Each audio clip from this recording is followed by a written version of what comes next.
আজকে ওরসের নামে আমাদের দেশে এমন সব কর্মকাণ্ড হয় যেটা আমাদেরকে বড় প্রশ্নবিদ্ধ করে তোলে। আলহামদুলিল্লাহ, এই আলমি খানদান যারা শেখ তরিকত এটা পড়ে, ওনারা একজন যুগশ্রেষ্ঠ আলেমে দিন ছিলেন। ইসলামী জ্ঞান বিজ্ঞানে ওনাদের যথেষ্ট পাণ্ডিত্য ছিল। সেই কারণে আজকে এই দরবারের এই অনুষ্ঠানগুলো কেউ সমালোচনা করতে পারবে এমন কিছু এখানে নেই। অতএব আমি সুন্নি মুসলমানদেরকে বলবো, আমাদের ওরস যেন এভাবে হয়। আসসালামু আলাইকুম রহমতুল্লাহি ওয়া বারাকাতুহু। নাহমাদুহু ওয়া নুসাল্লি আলা রাসূলিল করিম ওয়া আলা আলিহি ওয়া আসহাবিহি আজমাইন। আম্মা বাদ। আজ এখানে হযরত আল্লামা পীর তরিকত रहनुमाए শরিয়ত আল্লামা মুফতি কাজী আমিনুল ইসলাম হাশিমি রহমতুল্লাহ আলাইহির বার্ষিক ওরস শরীফের অনুষ্ঠানে আমরা উপস্থিত হয়েছি। এই খানদান হযরত আল্লামা সুলতানুল ওয়াইজিন শাহ সুফি আহসানুজ্জামান রহমতুল্লাহ আলাইহির এই পরিবার একটি এলমে দ্বীনের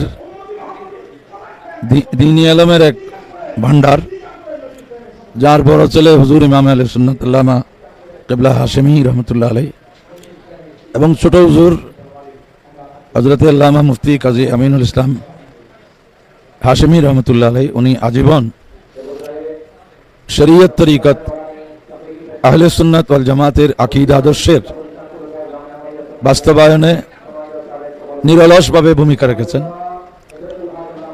বিভিন্ন দ্বীনি প্রতিষ্ঠান প্রতিষ্ঠা করেছেন। আজকে আমরা ওনার সে ঐতিহাসিক খেদমতগুলোকে স্মরণ করছি এবং বিশেষ করে আজকের ওনার ওরস শরীফ, এটা ওরসের একটা মডেল, ওরসের একটা সহি নমুনা। আজকে ওরসের নামে আমাদের দেশে এমন সব কর্মকাণ্ড হয় যেটা আমাদেরকে বড় প্রশ্নবিদ্ধ করে তোলে। কিন্তু আলহামদুলিল্লাহ, এই আলমি খানদান যারা শেখ তরিকত এটা পড়ে, ওনারা একজন যুগশ্রেষ্ঠ আলেমে দিন ছিলেন। ইসলামী জ্ঞান বিজ্ঞানে ওনাদের যথেষ্ট পাণ্ডিত্য ছিল। সেই কারণে আজকে এই দরবারের এই অনুষ্ঠানগুলো কেউ সমালোচনা করতে পারবে এমন কিছু এখানে নেই।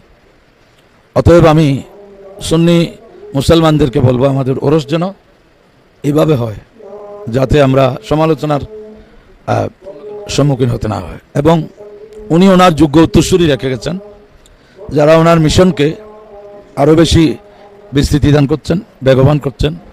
আমি তাদের এই ক্ষেত্রে সর্বাঙ্গীন উন্নতি তরক্কি কামনা করছি এবং এই দরবারের হযরত কিরামের রুহানি ফায়জ বরকত কামনা করছি। পবিত্র রমজান শরীফের রহমত, মাগফিরাত, নাজাত আল্লাহ আমাদের সবাইকে নসিব করুন। আমিন ওয়া আখিরু দাওয়ানা আলহামদুলিল্লাহি রাব্বিল আলামিন।